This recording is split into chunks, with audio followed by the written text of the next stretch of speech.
Yan mga idol. Paano kaya ito gawin ko mga idol? Yung pag-atiran ko ng battery mga idol.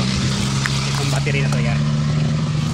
Yan pa sa bahay mismo ng aking nirereklamo nung nagdaang araw na pinabantaan ako. Doon pa to mismo, ihahatid sa bahay nila. Paano kaya gawin ko to? Lang hiya, ano pa talaga itong buhay na to? Sa dami ng tricycle mga idol, ako pang napili na maghatid.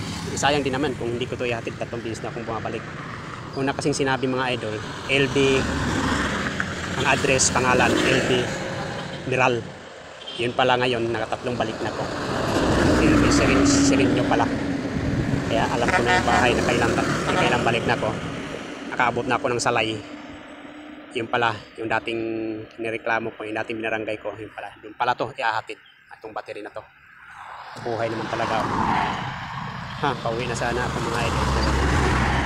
Wala. Kailangan natin ihatid to kasi nga ilang beses na ako bumalik.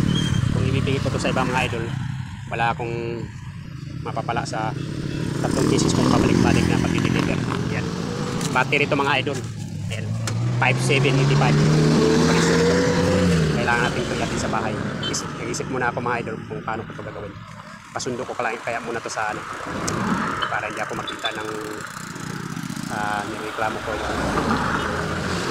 asawa ng nito nangyari.